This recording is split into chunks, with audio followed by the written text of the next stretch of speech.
Welcome to the NST Focus Podcast. I'm your host, Ken Kane, and today we're going to find out how musical magic is made, and we're going to do that with NST's music director, Mak Kastelic. How'd you get to this point in your career? Oh, that's a steep question. I became associated with NST this time last spring when I came across a Facebook posting in a accompanist group of Portland that needed an emergency music director, and I just happened to have the time available in my schedule. And so I came the next day and have stuck around since. But up until then, I had been working in Portland for the past, I guess it was 10 years at that time, and working as a professional musician. And I've done everything from choir, I've done accompanying was really what I got started in. I've done a lot of musical theater around Portland.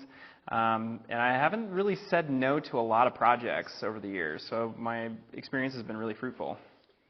When did you first sense that music's going to be your calling? Oh, that's a steep question too. I think I always kind of had a acclamation, I was always drawn to it. But my parents were a huge influence. They were the ones driving me to a lot of the choir rehearsals when I was growing up, and they were the ones that also took me to piano lessons when I was growing up. And it just kind of always stuck around. There was no second guessing if this was or wasn't what I wanted to do with my life. Yeah. Are there any musicians you particularly admire or had a real influence on you as a kid growing up? Oh boy, as a kid, I had a CD that had the greatest piano music of classical music, I think it was called, or something along that line, and I wore that CD out growing up. There was just something about it. There was some Mozart on there, but there was just something about the performances that always stuck with me. As I got into high school, I came across Dave Brubeck, and Dave Brubeck was a huge influence on me. And now as I'm older, I don't know, there's tons of artists that I listen to these days. Again, I don't say no to a lot. Yeah. So correct me if I'm wrong, but I think you're the busiest musician in Portland. You've been the music director for many shows at many theaters in the Portland area. You play keyboards and guitar around town. I've heard you sing on stage. Tell us a little bit about this, and what besides NST have you got coming up? And tell me what I'm leaving out. Well, my next show is going to be Assassins by Stephen Sondheim with Fuse Theater, and I'm really looking forward to that one. I think it's a great show to be doing in this political climate, and it's with a great theater company. If folks haven't heard of Fuse Theater, I definitely recommend checking them out. And again, I just have not said no to a lot of things. If there was a missing member of the orchestra where we needed guitar or you needed that extra voice, I was happy to jump in, and I've kind of been that utilitarian musician. Like, I'm ready to go with anything that I can offer. So if I can do it, I'm willing to offer that in a musical setting. Is it tough being a full-time musician in Portland, especially if you're doing many things at once? Yes. Yes, it is. Because it's mostly the driving. When I first moved here, I didn't have a car, but I realized if I wanted to do music full-time, I would have to have a gigging vehicle. So it's really to get from place to place that's the biggest hurdle, but to fill up one's time has really been a blessing. Not everybody has been as successful as I have been, at least in the peer group that I know. So it's been very fulfilling. Yeah. What's a typical day look like for you? Or is there even such a thing? No typical day. Yeah, I think the NST days are actually my most regular days right now because there's a structure of we meet on Mondays and Wednesdays. But with rehearsals on a show that I'm working in the evening, it can change. Every 7 weeks there's something different, and every show has different needs, so it depends on what needs to be practiced on that day or prepared for the evening rehearsals. But I'm also teaching lessons in the afternoons. I teach at Resound Northwest, which is in Goose Hollow, but I also have private students that I've had since they were 4 years old, and now they're teenagers, so I keep up with them too. So it can really change based on the day. So you're mentioning age. It leads right into this question. NST performers are, by definition, age 55 and older. Mm-hmm. Some are much older. Mm-hmm.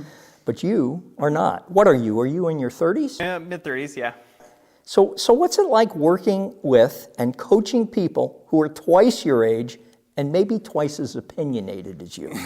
I think it's a blast. My wife and I are both only children, so we feel like we've had kind of a leg up on dealing with older folks our entire lives, which gives us kind of the humorous disposition to take things as they come and slough off what we don't need.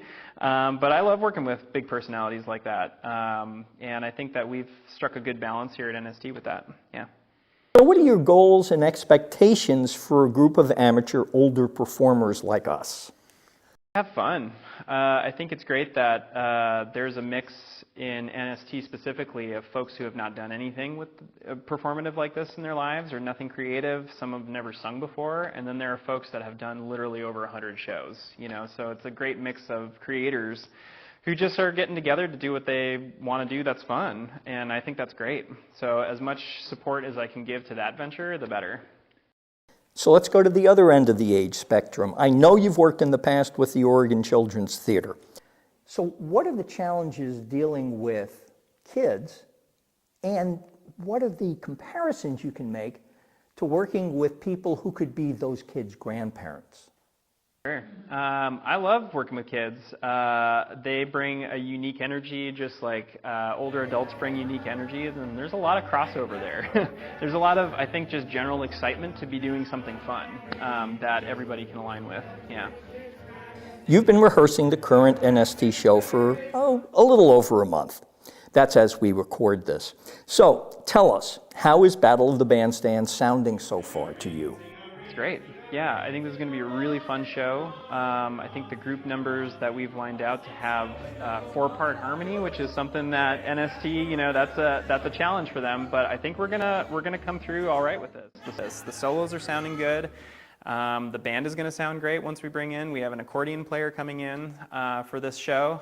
So this will be my first time that we've had 4 musicians on stage for this, which will be fun. Yeah, I'm really looking forward to it. You're used to dealing with way more than 4 musicians on stage, though. Some of your productions involve 9, 10 musicians on stage? Mm-hmm.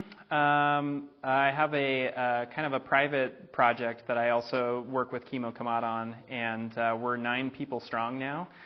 We started with Kimo as our soloist. We have 3 backup singers, and then a rock quartet, bass, guitar, drums, and piano, me on keyboards. And then we added a saxophone player in the last 2 shows, and so we're keeping that our core group right now. Yeah. If there was one thing that you could wave a magical musical wand and, I don't want to say improve, but let's say improve among NST, what would it be? Ooh, what would I improve among NST? I think I would love to see NST in an actual theater space, is all. I think that's really, because, Rise Church definitely suits the needs, and theater people are experts at making anything work in any given situation, but there's just something about a theater space that's set up for that type of rehearsal that I just wish we had. I wish we had mirrors, I wish we had a nice dance floor, and we're able to just, work in a black box sort of a space. But, until then, we'll make do with what we can. Oh, you just came too late to us, because we were at Alpenrose Opera House for years. Really? For years. Okay. Talk about a black box. Both on stage and in rehearsal, you're prone to playing barefoot. What's up with that? I get that question a lot. I think that has mostly to play into my family. I come from a long line of barefooted wild women. Yeah, and so my great-grandmother was barefooted, my grandmother's barefooted, my mom was barefooted, and so I think I just continue that tradition. But it goes into a little bit of my feral nature, because I love to be outdoors, and when I'm outdoors, I also just don't wear shoes. Yeah, it's hard for me to be in socks and shoes all day long. Yeah. We should ask what you do when you're not doing music. And I think a lot of it has to do with outdoors, but tell us. I love to get outside as much as I can. I especially love getting out to Tillamook County right now, and I love being on that part of the coast. A few years ago, I did some ranger work out there, and I loved it. I really fell in love with the landscape and the people out there, so I try to get out there as much as I can. Yeah. Joanne Castle was Lawrence Welk's very blonde, very honky-tonk piano player. I've heard a rumor she may make an appearance during the NST show. What can you tell us about that? Well, to go back to your question of pianists or musicians that might have had an influence on me when I was younger, I know that when we as a family would come back from church was 5 to 6 on Saturdays, and by 6 o'clock, 6:15, we had dinner on the table and we're watching Lawrence Welk until 7 o'clock. And when Joanne Castle would come on, I would get very, very excited. There's just something about her performance and the way that she just stares right at the camera that it was just so endearing, while also being an incredible piano player. With the bedazzled pianos, there's just something so attractive and cool about that. But beyond that, I don't really know what she has to do with this show in particular. That's just a fun fact from my childhood that I'm sharing with you. Well, if there is to be anything with Joanne, you're just going to have to come and watch our show. It is coming up May 7th through 10th at 2 p.m. at Rise Church in Tigard.